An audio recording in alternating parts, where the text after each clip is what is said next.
பக்தி கவசம் சேனல் நேயர்களுக்கு என் அன்பான வணக்கம். நான் உங்கள் ஏல்பி மற்றும் பாரம்பரிய ஜோதிடர் மோனிகா ராஜ்கமல். இன்னைக்கு இந்த வீடியோ பதிவுல நம்ம பார்க்க இருக்கிறது அப்படின்னு பார்த்தோம்னா, ஒரு ஜாதக ஆய்வை தான் உங்களுக்காக எடுத்துட்டு வந்திருக்கேன்.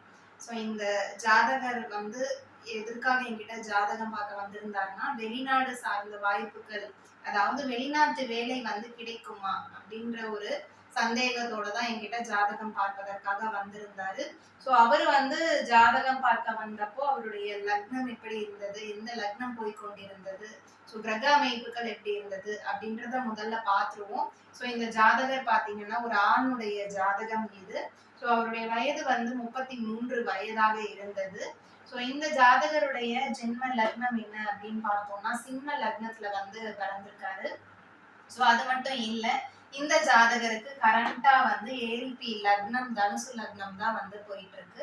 இந்த தனுசு லக்னம் ஆரம்பித்த பீரியட் பார்த்தோம்னா மார்ச் மாதம் 2024வது வருடம் இந்த தனுசு லக்னம் ஆரம்பிச்சிருக்கு. 10 வருடத்துக்கு ஒரு லக்னம் அப்படின்னு எடுக்கும் பொழுது 2034 மார்ச் மாதம் 28ஆம் தேதி வரைக்கும் இந்த தனுசு லக்னம் ஏஎல்பியாக இந்த ஜாதகருக்கு போகும்.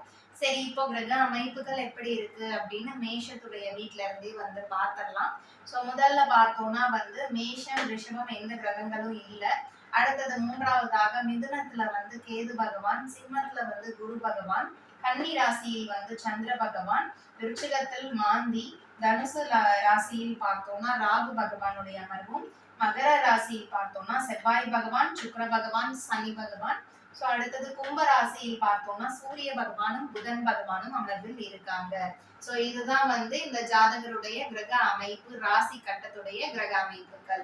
சரி, இப்ப இந்த ஜாதகருக்கு போய்கொண்டிருக்கிற திசா புத்தி அப்படின்னு பார்க்கும் பொழுது குரு திசையில கேது புத்தி நடந்துட்டு இருக்கு. சரி, இப்போ இந்த ஜாதகருக்கு என்ன சொல்லியிருந்தேன், வெளிநாட்டு வேலை சார்ந்த விஷயங்கள் அவருக்கு ஒரு கேள்விக்குறியாவே இருக்கு. இவ்வளவு நாள் பார்த்தோம்னா ஒரு டவுட்ல வேலை கிடைக்குமா கிடைக்காதா அப்படிங்கிற ஒரு சந்தேகத்தோடைய வாழ்க்கை கடந்து வந்திருக்காரு. என்னைக்கு இவருக்கு இந்த ஏல்பி லக்னம் தனுசு மாறுச்சோ அன்னைக்கே வெளிநாட்டு யோகம் ஆரம்பிச்சிடுச்சு. ஸோ ஏப்ரல் 2024 இருந்தே உங்களுக்கு குட் டைம் ஸ்டார்ட் ஆகிடுச்சு. ஃபாரின் அமைப்புகள் அருமையாக இருக்கு. வெளிநாடு சார்ந்த அமைப்பு அப்படின்னு பார்த்தோம்னாவே நம்ம எந்த வீடை எடுப்போம், நம்ம 12வது வீடை தான் ஃபர்ஸ்ட் எடுப்போம். ஸோ அந்த வீட்டுக்குரிய அதிபதி யாரு அப்படின்னு பார்த்தோம்னா செவ்வாய். செவ்வாயுடைய அமைப்பு வருமான ஸ்தானத்திலேயே போய் அமர்வுல இருக்கிறாங்க. ஸோ அந்த வருமான ஸ்தானாதிபதி அங்கே ஆட்சியாக இருக்கிறாங்க. கூட சுக்கிரன் செவ்வாயோட சேர்க்கை வேற ஏற்பட்டிருக்கு. ஸோ இதுல இருந்து என்ன தெரியுது, ஜாதகர் மனதளவுல நேசிச்ச வெளிநாடு சார்ந்த வேலை போய் வருமானத்துல உட்கார்ந்தனால கண்டிப்பா வெளிநாட்டு வேலை வருமானம் உங்களுக்கு உறுதியா இருக்கு. அங்கேயே செட்டில் ஆகக்கூடிய தன்மைகளும் உங்களுக்கு ஏற்படும். ஸோ தாராளமா நீங்க இதற்கு பிறகு முயற்சி செய்யுங்க, உடனடியா கிளிக் ஆயிடும் அப்படிங்கிறத அவர்கிட்ட சொல்லியிருந்தோம். ஸோ இந்த ஜாதகம் பார்த்தோம்னா ஒரு 6 மாதத்துக்கு முன்னாடி ஜாதகம் பார்த்து சொல்லியிருந்தேன். இப்ப பாத்தீங்கன்னா அவர் ஃபாரின்ல இருக்கிறாரு, நல்ல வேலை கிடைச்சிருச்சு, நல்ல ஒரு வருமானத்தோட செட்டில் ஆகிட்டாரு அப்படின்னு ஒரு ஃபோன் பண்ணியிருந்தாரு வாட்ஸ்அப் கால்ல. ஸோ இதே மாதிரி ஏஎல்பி முறையில நமக்கு ஈஸியான பலன்களும் எடுக்க முடியும். அதே போல ஒரு வாழ்க்கையுடைய வழிகாட்டியாக இருப்பதிலையும் மிக்க மகிழ்ச்சியாக இருக்கின்றது.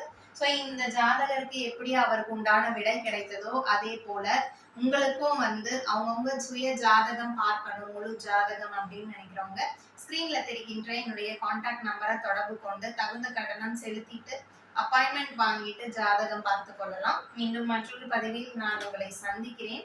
அதுவரை நன்றி, வணக்கம்.